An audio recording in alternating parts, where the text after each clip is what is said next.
here's our first presentation, World of Warcraft, What's Next? All right.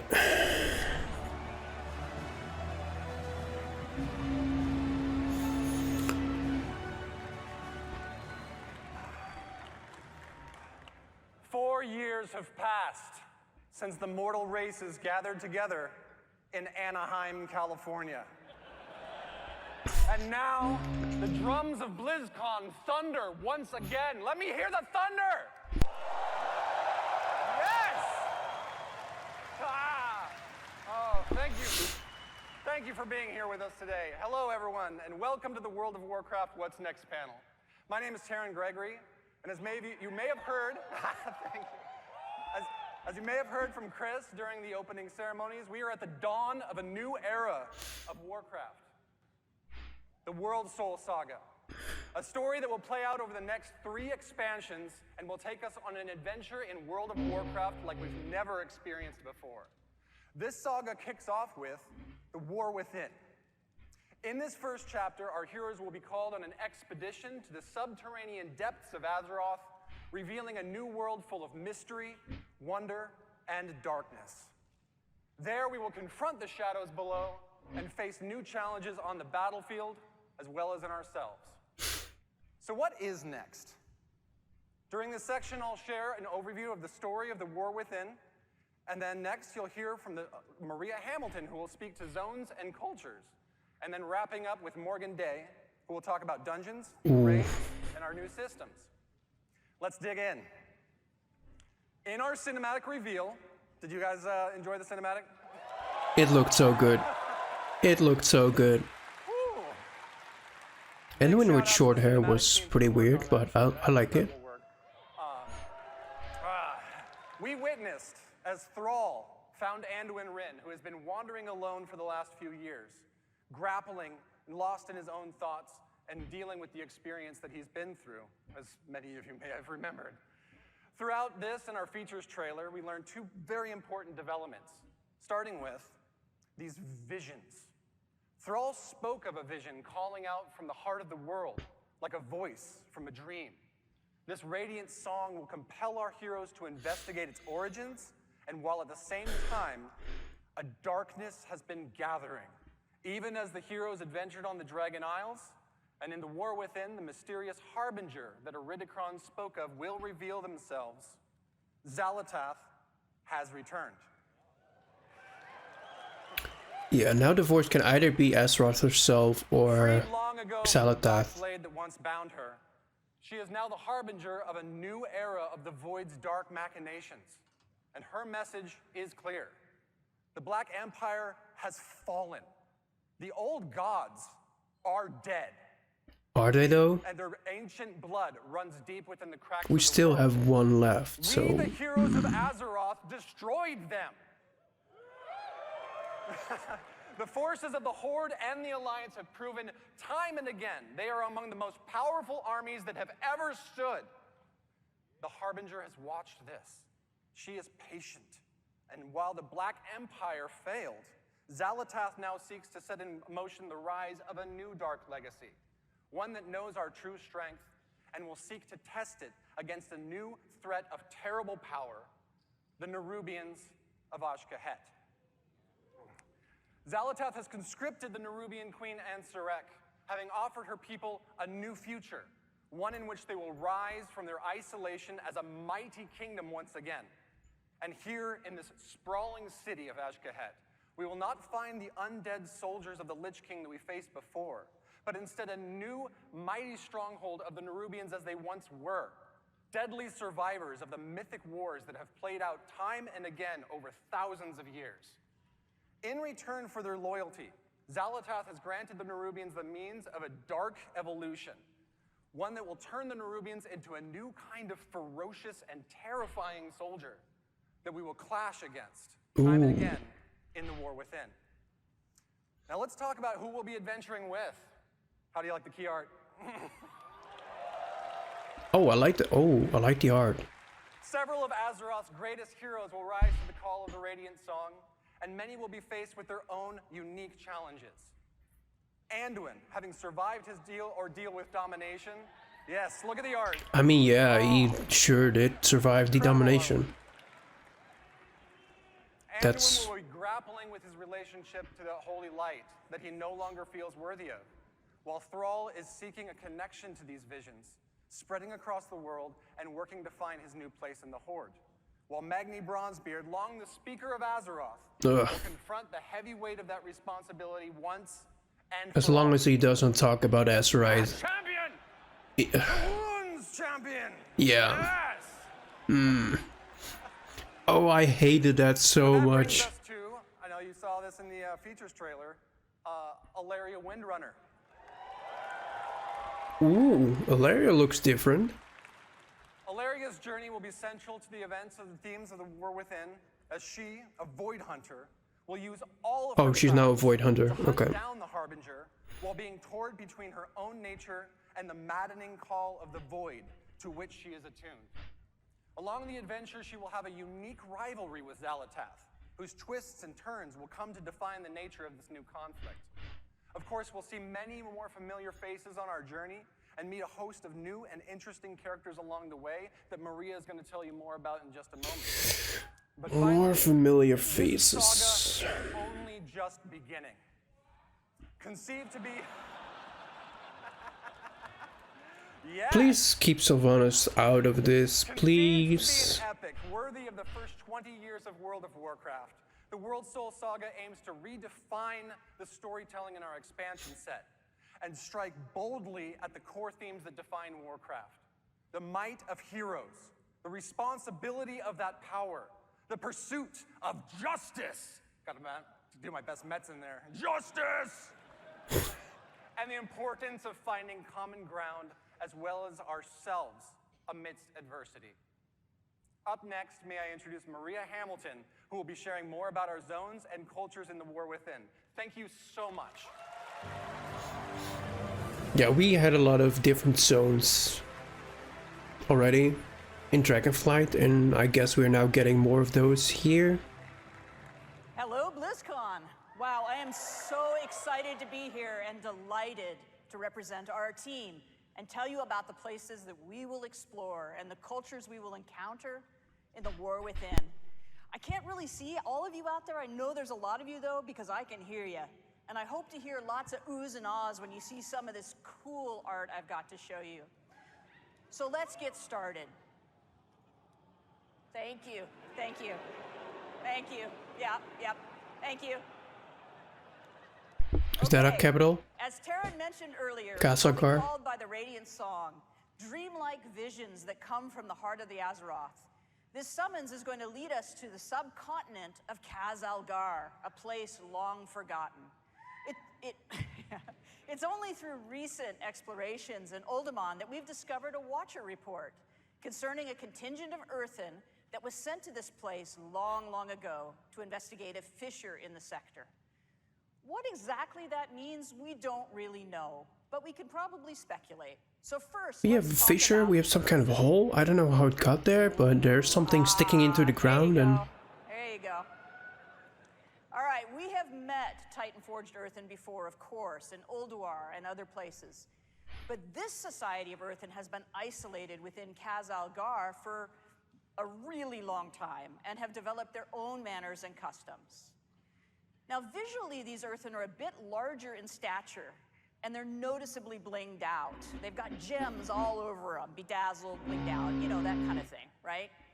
But It looks pretty cool, though. They are guided by the Edicts of the Titans, a set of codified orders, duties, and expectations that provide instructions for the core functions of their society. You know, Titans, order, all that, right? But the Titans have been absent for eons, and the Earthen are no longer united in their adherence to these edicts. They now exist as three groups that are estranged from each other. The Oathsworn, as their name suggests, still uphold the edicts faithfully and believe everyone else is doing it wrong. Their charge is guarding the Core Way, a Titan passageway that leads right to the core of Azeroth. They're primarily the city dwellers. They live conveniently near the object of their responsibility, that Core Way. Now, the Unbound, in contrast, have abandoned the edicts, and they are considered scandalously rebellious by the Oathsworn. Their original responsibility was providing the materials to keep the Titan installation supplied. And they're primarily rural. They're living in and around the quarries and the mines where natural resources can be acquired. They rarely interact with the city dwellers. They feel neglected and ignored because they have a different opinion on how they should live. I wonder if we choose one of the three options to go, basically like their factional thingy, and that is that our transmog piece or something that we get, a transmog set, or that we can just do all two or all three. Their homes are built around vast industrial Basically what we did with that allow them to perform their functions Vrathiana Rebellion, more or less. that you choose one of the two, yeah, friendships, in this case 3. The Titan's edicts has weakened the society as originally structured. And that's not good, of course. But a much more serious problem is their steadily dwindling numbers. For reasons that I'm not going to get into here and now, New Earthen can't exist until we help them out by doing some things and unite the Earthen society once more. Ah, yes. Happily, as a result of our actions, customizations. the Earthen will eventually be unlocked as an allied race. Yeah. All That's right. sweet, don't they? Yeah. These player Earthen. Ooh, the top right looks cool. The Mohawk on the down. The second one on the bottom. It is, of course, It's also pretty cool. which side you wish to ally with. But as you can see I hope they also carry those over to the normal dwarves eventually. That they teach their customization. Beards for all body types, rocky skin patterns, tones, and more. Now that golden mohawk with the braids and the fringe beard, that's quite the look. But I really like the beardless guy with the bushy blonde eyebrows. He looks so cool. He's just kind of like, yep, what do you want me to do? So anyway, all right, moving on. The bottom left kind of looked like a Another princess. culture that players will encounter in the War Within is the Arathi. Yeah, and you probably have questions, right? So these are descendants of the original Arathorian Empire, and they've arrived relatively recently. And Those transmog pieces kind of look familiar. Did they retune some of the old sets? Mysterious mostly because I can't say anything more about it just yet because of spoilers, but it's not like... Okay, so we have leftist plate. As a people, the Arathi are worshippers. That all to the right is most likely the cloth one. Hope and light to the darkness. They're tough, resilient people, with every member of the society being an able combatant. I'm not really fond of the set so far. Like abilities through their devotion to the light. Even their airships are powered by sacred flame. The extent to which they're comfortable in battle is probably a good thing, because they have established a home away from home in an enormous cavern bordered by an endless underground sea, from which terrifying creatures emerge to rampage and create havoc. Not my idea of a cool place to hang out, but they're really, really tough. These watery monstrosities, though, are nothing compared to the threat from below. A constant swarm of Nerubians has been held back so far from invading the Arathi lands. The assault is unrelenting, the threat is dire, and the Arathi can't hold much longer. These bastions of light against the darkness are far from home and limited in number. Sure would be terrible if there was also division within the Arathi ranks. Just saying. That would be pretty rough, what with them being so outnumbered. We could probably help them. I feel like someone of the Arathi tribe is corrupt. I wouldn't even be surprised about that. Have developed their own culture here in the deep darkness. As Terran mentioned earlier, Xalatath has made a bargain with the Nerubian queen Ansarek, who seeks a new future and renewed glory for her people. The Nerubians are extremely capable and devious adversaries who have been honing their skills with their constant assault on the Arathi. But domination hasn't come fast enough for the Queen's taste, as the Arathi has managed to hold against this onslaught. So this deal with the Harbinger has included some assistance for her troops.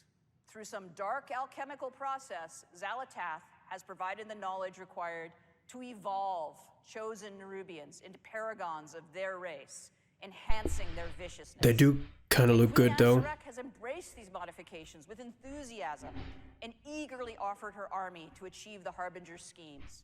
It appears to be a win-win situation.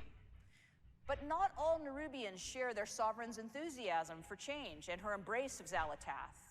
Shadowy figures with far too many limbs maneuver against the Harbinger's plans in opposition to the Queen's desire. As you might expect, any foray into this Nerubian kingdom introduces us to a variety of citizens, including some forms we've never encountered before. Here's a layout of some of the Nerubian models that are completed and also some that are in progress, as well as scale reference for goblins and humans, so you just get a sense of size. In addition to the Nerubian Most citizens, there Nerubians are also pretty big. domesticated insects who serve the kingdom as beasts of burden and pets. The team is hard at work building out the full range of carapaces, carapae, I don't know, whichever, skittering legs, grabby arms, piercing spiky bits, and creepy eyes for you to enjoy, I guess. All right, let's talk about our I mean, zones. Nerubians are pretty spiky before it makes it even Kazalgar is our spikier. first zone, called the Isle of Dorn. This is the home of the earthen surface dwellers, as well as other native species of creatures. The fertile soil, flowering plant life, and generous waterways provide nourishment for animals in this untouched paradise.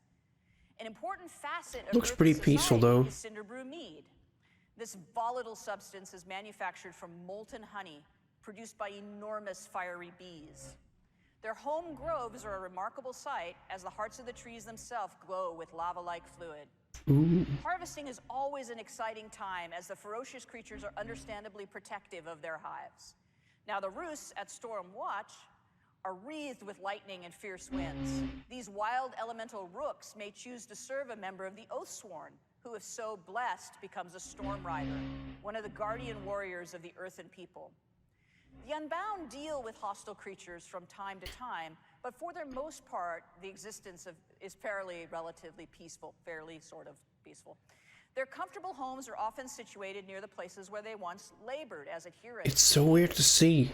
Those sites are now Partly it's Stormheim, and in partly some it's cases, Twilight the lair of Highlands, and other partly creatures. is Of course, the Isle of Dorn boasts a great walled city where the Ironforge-ish. Oathsworn live and serve the edicts of the Titans. The city of Dornagal is the location of many important civic buildings, markets, traders, and crafters. And it's here that a traveler will find the expected amenities of a capital city, as well as the Titan Causeway, the defense of which is the Oathsworn's primary charge. Now, beneath the surface of the Isle of Dorn lies our second zone, the Ringing Deeps. As the name suggests, it is here that the Earthen are engaged in their work in accordance with the edicts. In these industrial areas of this cavernous space are huge, complicated machines, lava-heated foundries and forges, and waterworks, both to cool and to power huge machinery. Maintaining these Titan mechanisms and keeping everything running is both the responsibility and the passion of the machine speakers.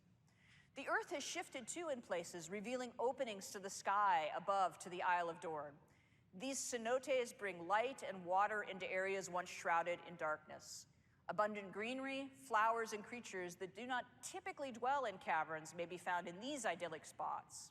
It was really important to us as developers that we delivered the fantasy of the hard-working industry, but still had some break-up areas of natural beauty that don't feel like dark, constrained tunnels. Now, as the machine speaker population has dropped, they've had increasing difficulties with kobold incursions, and indeed the kobolds have taken over the mines, the work areas. They've even built a city of their own. Unexpectedly, the kobolds are actually becoming a force to be reckoned with under the aggressive actions of their leader, the Candle King. You knew it had to be a candle. oh, you No know, take take candle. No take candle. With the passage of time, the Earthen have diminished both in number and in the knowledge required to perform the various routines to tune and repair the processes. The old ways have been forgotten, and new creative methods must be employed if the edicts are to be obeyed. So they're kind of making it up as they go along.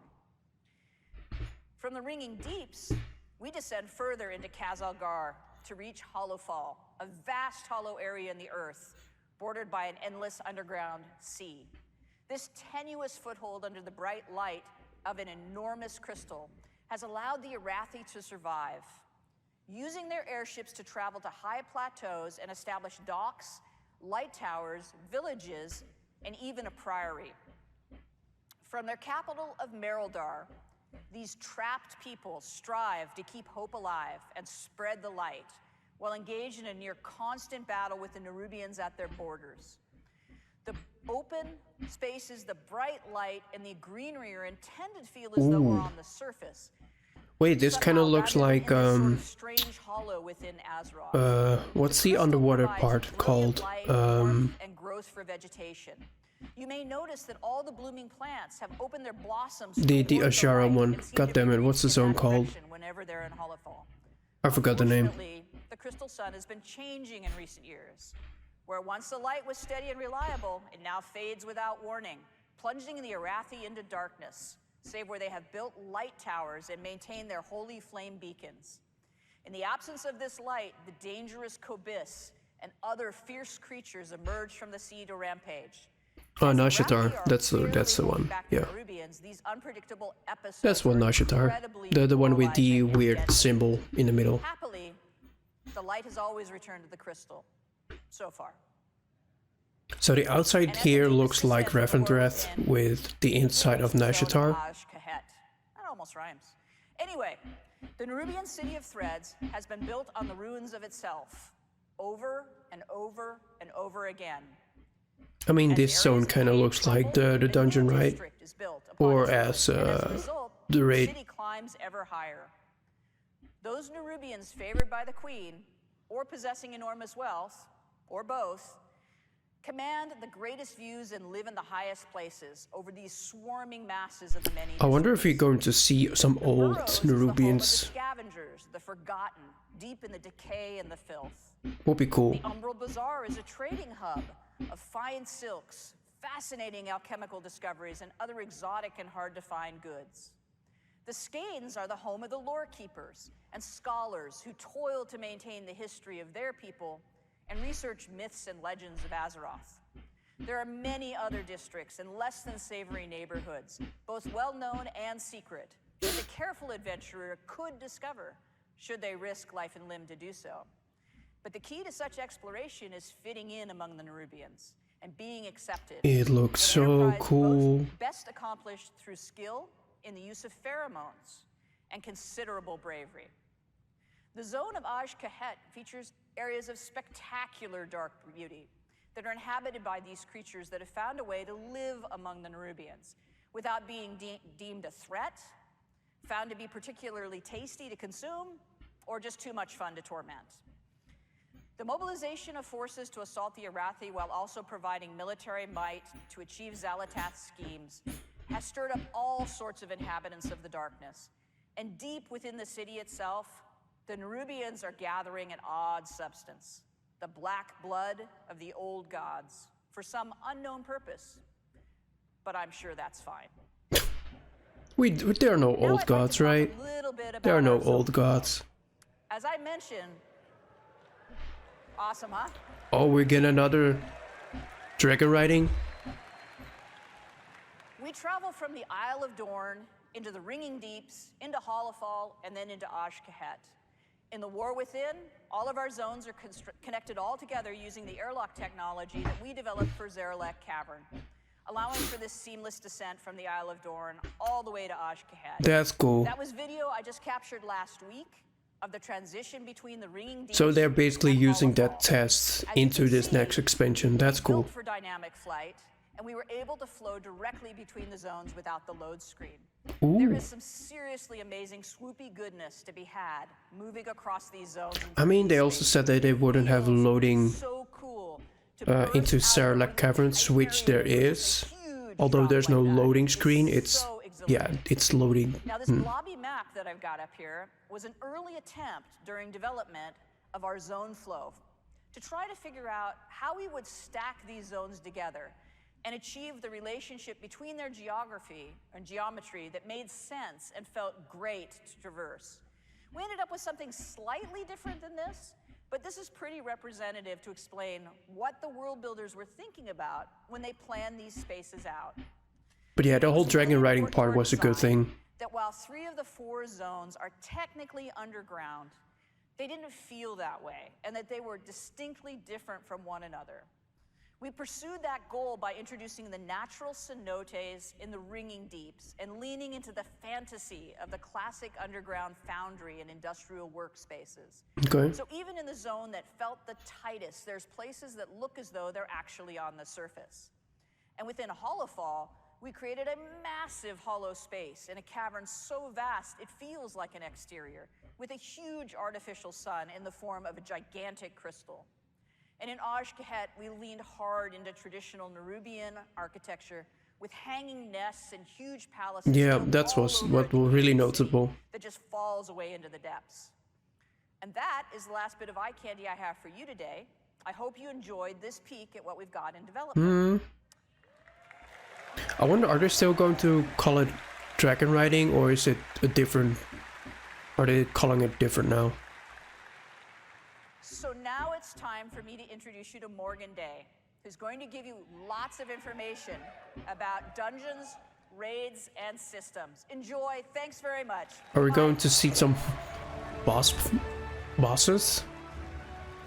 Or they're just going to show us some dungeon layouts?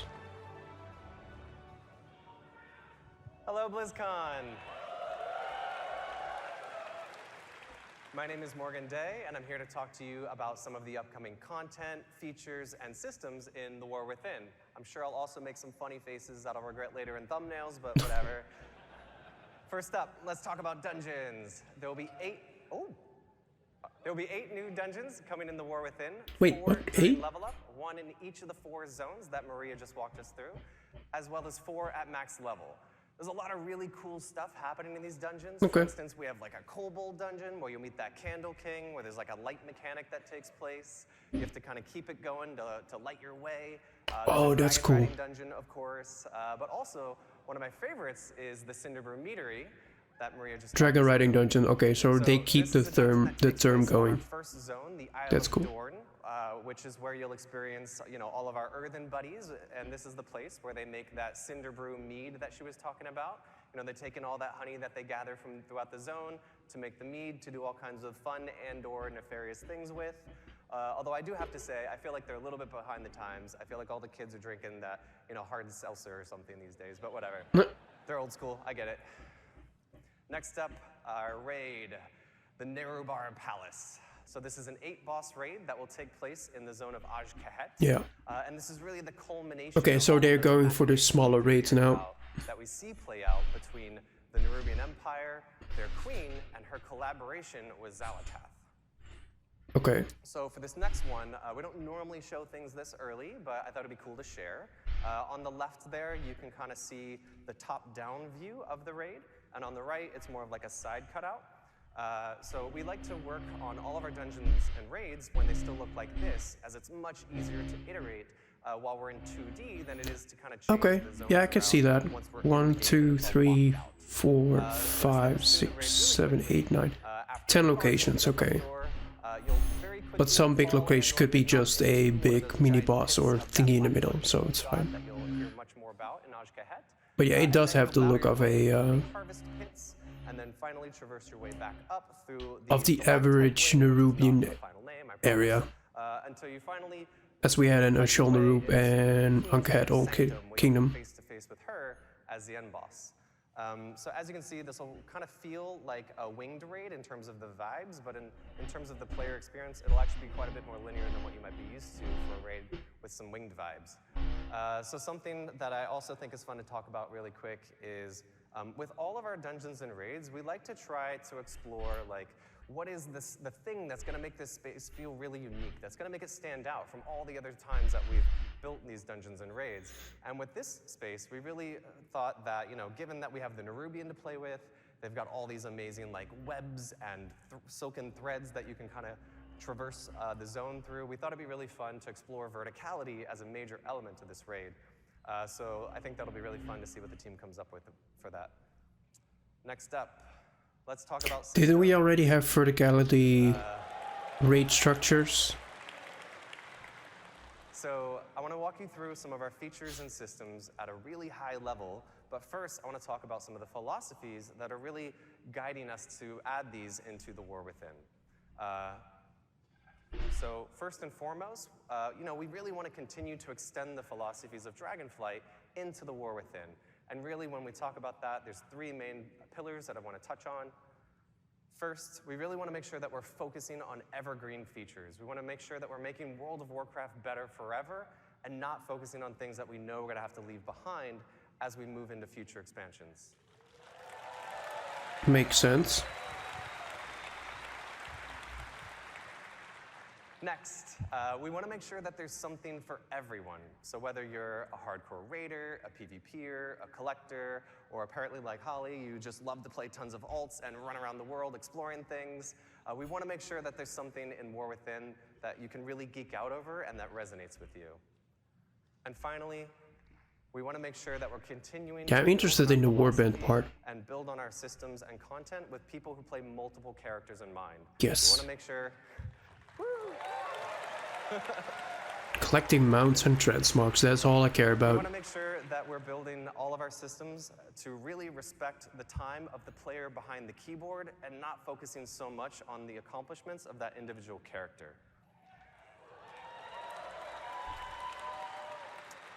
So let's talk about delves. Delves are a new feature that will be integrated into the outdoor world experience, where the fantasy of these is actually that you'll be joining the Dragonscale expedition in their search for lost treasures all across Khazalgar.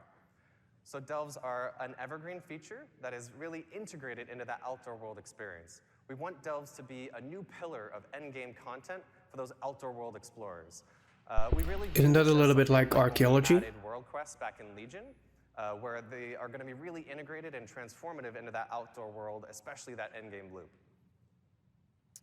So one of the main reasons I'm stoked about delves is that these will provide an opportunity for us to, give seasonal content and rewards to those outdoor world explorers. So that means things like, rewards that you're used to, like mounts, achievements, titles, but we'll also be adding a outdoor row to the Great Vault with War Within. Okay, so bringing back vaults with that system, that's cool. So that all of you outdoor world explorers will be able to share in the joy of, rushing to the Great Vault every week to collect loot. And there will also be 13 unique delves that will be launching War Within with. And delves will scale from 1 to 5 players and be role agnostic. So that means if you want to play a delve solo, that's totally cool. If you want to go with you and your partner, that works as well. Or you can bring your whole dungeon group in, and the delve will scale based on your group size and your roles. That's cool. I felt like the casual players are kind of left behind. My favorite features of delves, which I think Maria alluded to earlier, which is that there will be an NPC companion joining you on all of your adventures. So for Season 1, that'll be Bran Bronzebeard, as you can see. Ooh, yes. Going to get the League of Explorers together. Along with you on all of your delve adventures, and will totally never, not even once, aggro a pack of monsters that you didn't want him to.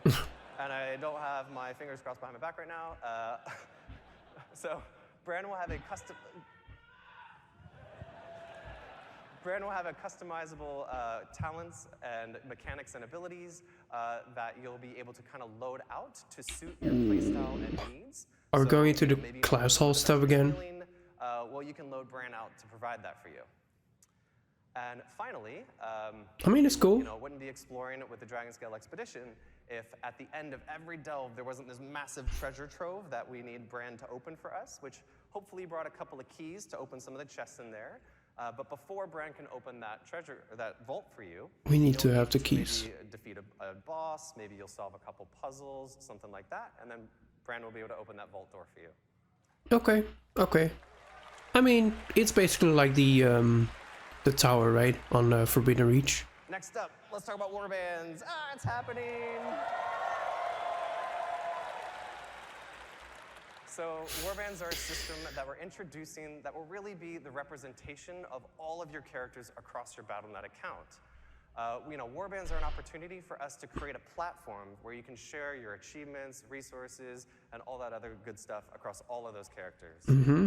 So the goal of this system is really to be that representation of the philosophy shift that I mentioned earlier about really respecting the time of the player behind the keyboards and not those individual characters.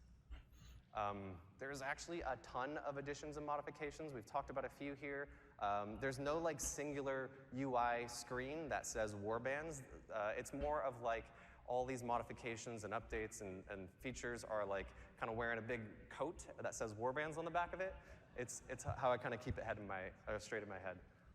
But just to talk about a couple of those cool features, we'll actually be revisiting the transmog rules of how you acquire those appearances in the War Within. So for all of you who have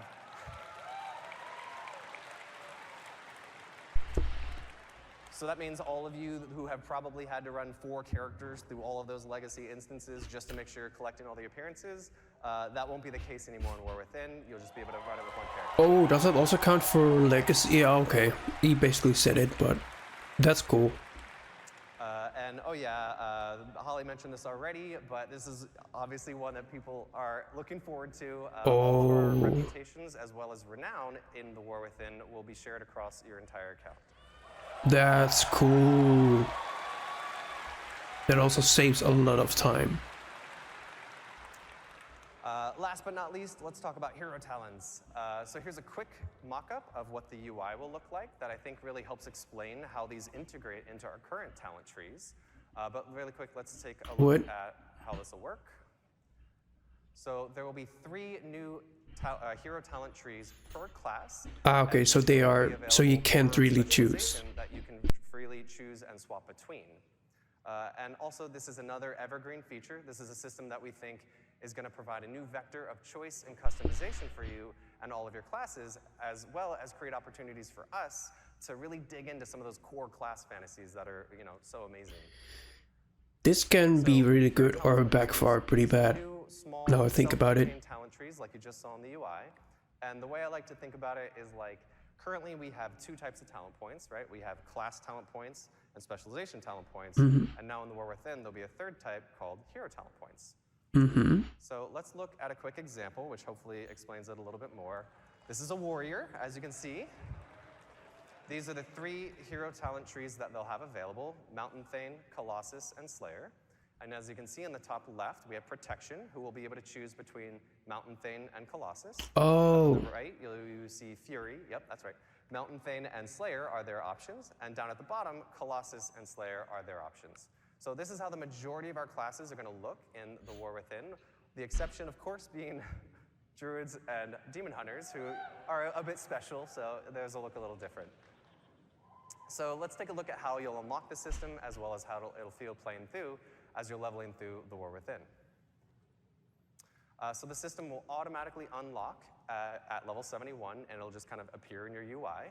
You'll earn 1 talent point per level as you level from 71 to 80. There are 10 talent points in total with 4 choice nodes along the way. But are we also getting new talents of the old system? Effect, where as you were leveling and progressing, you were making some choices along the way, but ultimately you're going to unlock the whole tree. And also, I want to be very clear here. These are extremely low friction to swap between those choice nodes, as well as to swap between the different hero talent trees. That's cool.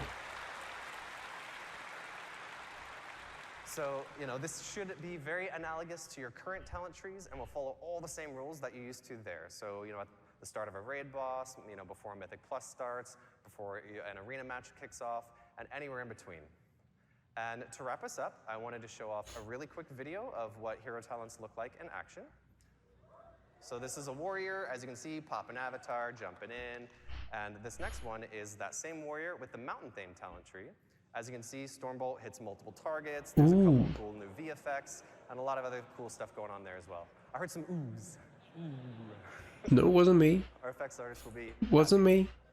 So that about wraps us up for our What's Next panel.